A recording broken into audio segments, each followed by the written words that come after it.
Nakapagpatikim na ang lahat ng teams ng kanilang preview para sa 2024 Reinforced Conference at narito nga ang ating 2024 PVL Reinforced Conference Fearless Forecast. Petrogas babasagin muli ang Grand Slam ng Creamline. Chocomucho babagsak sa rankings. Pero bago yun mga ka-V-Heads, huwag kalimutang mag-subscribe at i-click ang notification bell para updated ka sa aking latest videos.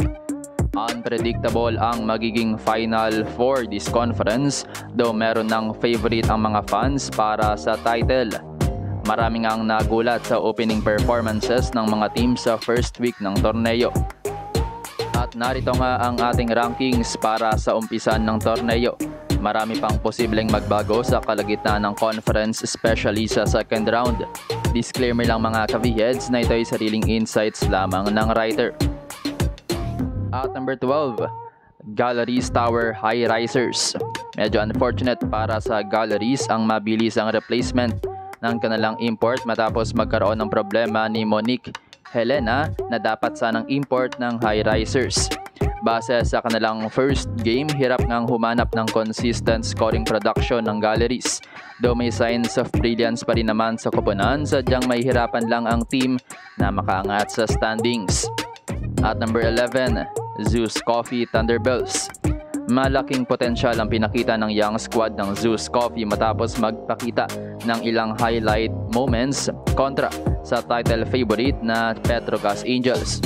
Jackpot nga sila sa kanilang nakuhang import na si Asaka Tamaru, pero kailangan nilang magkaroon ng consistent na katulong sa scoring para kay Tamaru. Advantage ng Zeus Coffee ang kanilang chemistry dahil nakuha ng team ang core ng CSB.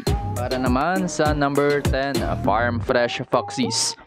Medyo underperforming pa so far sa unang game ang Farm Fresh, not showing the same grit and eagerness sa mga nakaraang conferences. Hindi rin gaanong nakakonect ang kanilang reinforcement na si Murillo. Silver lining naman ng team na mabigat pa rin ang kanilang lineup in terms of locals at marami pang pwedeng mabunot sa roster ng koponan. Kailangan lang muna lang maibalik ang dating apoy ng kanilang laro. Para naman sa number 9, Capital One Solar Spikers. Mas naging competitive nga this conference ang Capital One dahil na rin sa kanilang import na si Marina Tushova. Mukhang hindi nga magpapahuli mga bata ni Coach Roger this conference, especially na nakuha nilang serbisyo ng veteran setter on Iris Tolenada at mas na ma-maximize na rin ng koponan ng kanilang wing spikers. Kailangan lang na mas maging pulido pa ang sistema at consistency ng team. At number 8, Nextled Chameleons. Consistency rin ang problema so far ng Nextled Chameleons pero not bad para sa secondary team ng Akari Company. Magandang pinapakita ng late replacement na kanilang import na si Megan Hart. Advantage ng team ang matinding blockings habang need pa ring mapulido ang opensa ng koponan.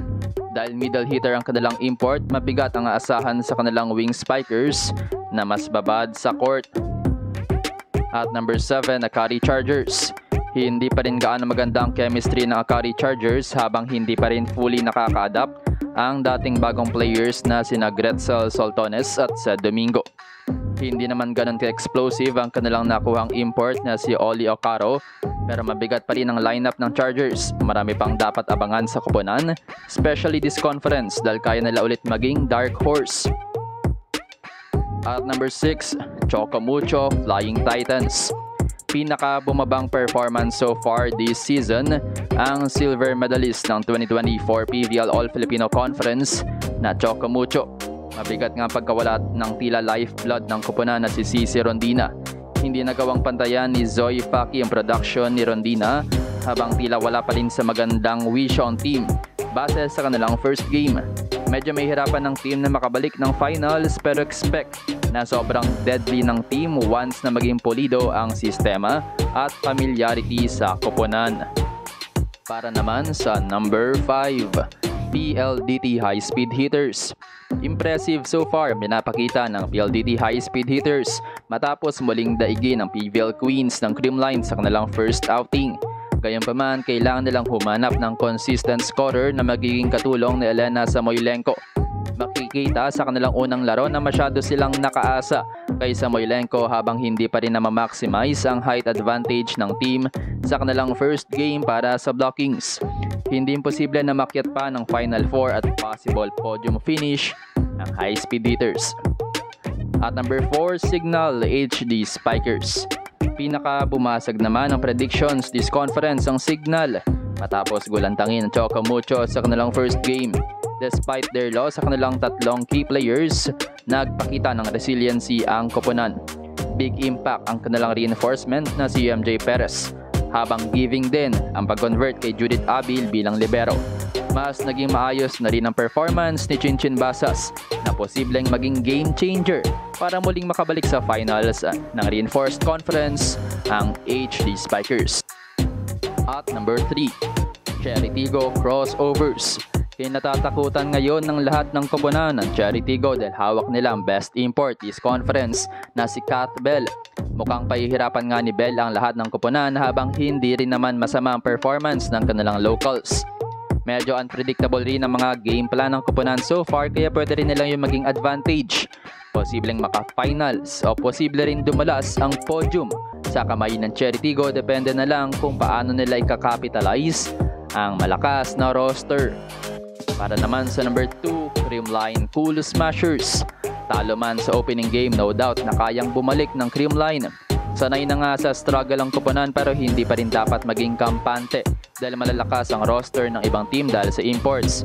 Kailangan ng consistency ng kanilang import na si Erica Staunton habang pinatunayan naman nilang kaya pa rin nilang pumalag na without Gia, Gemma, Alyssa, and Tots. Pero of course, magiging malaking bagay ang comeback ni Valdez at Carlos later on para maiangat ang team ang bronze finish ng 2022 season.